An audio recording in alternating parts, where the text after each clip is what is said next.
Hello दोस्तों, बोधि activated channel पर आपका तहे दिल से स्वागत है। इससे पहले आप इस वीडियो में खो जाएं, चैनल को सब्सक्राइब जरूर करें। तो चलिए वीडियो को शुरू करते हैं। बुद्ध दुनिया के सबसे बड़े धर्मों में से एक बौद्ध धर्म के संस्थापक थे। बुद्ध एक बुद्धिमान और दयालु व्यक्ति थे। उन्होंने लोगों को विपरीत परिस्थितियों से मुकाबला करना सिखाया। बचपन में उन्हें सिद्धार्थ गौतम कहा जाता था। सिद्धार्थ गौतम एक राजकुमार थे जो ईसा पूर्व 6ठी और 4ठी शताब्दी के बीच रहते थे। उनका जन्म नेपाल और भारत के बीच की वर्तमान सीमा पर हुआ था। हालांकि उनके बारे में कई किंवदंतियां हैं, लेकिन उनके जीवन के बारे में कुछ भी निश्चित रूप से झात नहीं है। ऐसा माना जाता है कि वह उम्र, बीमारी और मृत्यु के प्रभाव से मुक्त होकर विलासिता में बड़ा हुआ था। एक समय की बात है, कपिलवस्तु नामक स्थान पर राजा शुद्धोदन और रानी महामाया रहते थे। रानी महामाया ने लुम्बिनी गार्डन में एक प्यारे से बच्चे को जन्म दिया, जिसका नाम सिद्धार्थ रखा गया। दुख की बात यह है कि जन्म देने के 7 दिन बाद रानी की मृत्यु हो गई। जब सिद्धार्थ बड़े हुए तो काला देवला नाम के एक बुद्धिमान व्यक्ति ने राजा को सूचित किया कि वह ऐसी चीजें देखेंगे जो उन्हें दुखी कर देंगी और उन्हें जंगल में भागने के लिए प्रेरित करेंगी। परिणाम स्वरूप राजा ने सिद्धार्थ को कभी भी शाही दीवारों से बाहर नहीं जाने दिया। सिद्धार्थ एक प्रतिभाशाली और हंसमुख युवक था जो दयालु और देखभाल करने वाला था। एक दिन सिद्धार्थ और उनके चचेरे भाई देवदत्त पैदल जा रहे थे। देवदत्त ने एक हंस को देखा और उसे वहीं मार गिराया। जब सिद्धार्थ ने घायल पक्षी को देखा तो वह घबरा गए। उसने अपने शरीर से तीर निकाला और घाव पर कुछ जड़ी बूटियां लगाई। देवदत्त पक्षी चाहता था क्योंकि उसने उसे गोली मार दी थी, लेकिन सिद्धार्थ ने मना कर दिया। परिणाम स्वरूप वे अदालत चले गए। दरबार में बुद्धिमान व्यक्ति ने कहा कि हंस उसका है जिसने उसे बचाया, उसका नहीं जिसने उसकी जान लेने का प्रयास किया। राजकुमार परिपक्व होकर एक युवा व्यक्ति बन गया। राजा शुद्धोदन ने उनकी शादी प्यारी राजकुमारी यशोधरा से कर दी। राजा ने सोचा कि जब सिद्धार्थ का विवाह होगा तो वह कभी अपना घर नहीं छोड़ेंगे। दूसरी ओर सिद्धार्थ को महल में असंतोष महसूस हुआ। चलो महल के बाहर घूमने चलते हैं। उन्होंने एक दिन अपने नौकर चन्ना से आग्रह किया। रास्ते में राजकुमार को एक बुजुर्ग व्यक्ति मिला जो झुका हुआ था। राजकुमार का पहले कभी किसी बुजुर्ग व्यक्ति से सामना नहीं हुआ था। उन्होंने कहा, वह क्या है चन्ना? यह एक बुजुर्ग सज्जन हैं, चन्ना ने कहा। एक दिन राजकुमार हम सभी बुजुर्ग होंगे।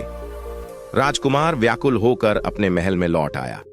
कुछ दिनों बाद सिद्धार्थ फिर बाहर चले गए।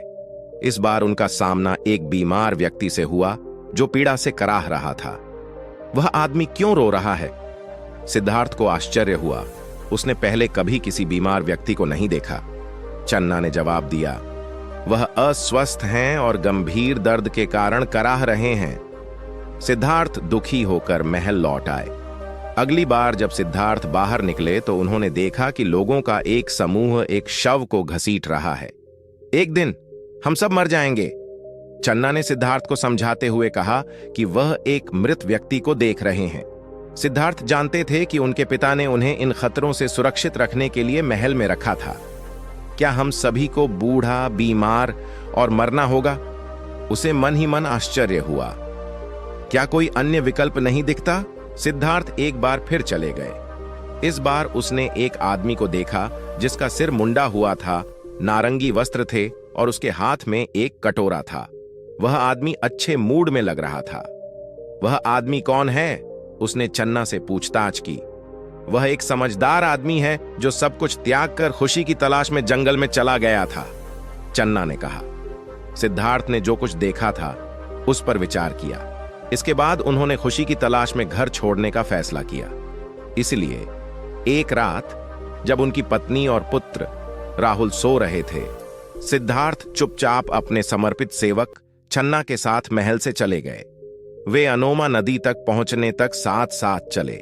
सिद्धार्थ ने वहां अपने शाही वस्त्र उतार दिए।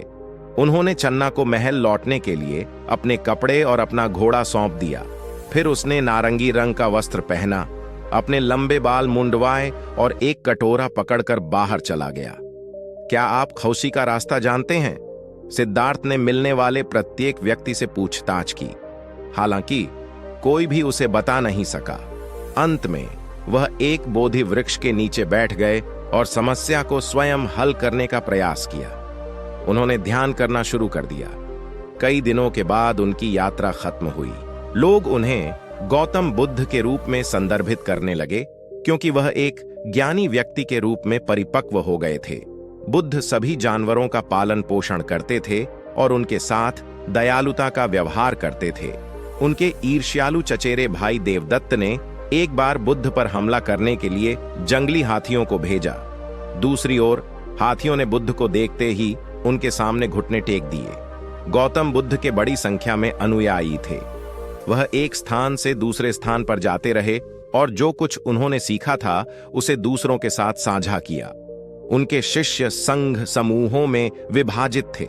उन्होंने इस बात की वकालत की कि जो कुछ भी उसके पास है उसे संतुष्ट रहकर और सभी प्राणियों के साथ दयालुता का व्यवहार करके आनंद प्राप्त किया जा सकता है। जब बुद्ध कपिलवस्तु लौटे तो उनके पिता, पत्नी और पुत्र के साथ साथ कई अन्य लोगों ने उनका स्वागत किया। आनंद उनके रिश्तेदारों में से एक बुद्ध के समर्पित अनुयायी बन गए और उनके बड़े होने पर उनकी देखभाल करने लगे। बुद्ध अगले 45 वर्षों तक उपदेश देते रहे। उस समय वह पहले से ही 80 वर्ष के थे। अंत में कुशिनारा में वह साला पेड़ों के नीचे लेट गए और अपनी आखिरी सांस छोड़ी। निष्कर्ष, बुद्ध ने टिप्पणी की, इस दुनिया में नश्वर लोगों का अस्तित्व परेशानी भरा, क्षणभंगुर और पीड़ा से युक्त है, क्योंकि जो लोग पैदा हुए हैं उनके लिए मरने से बचने का कोई रास्ता नहीं है।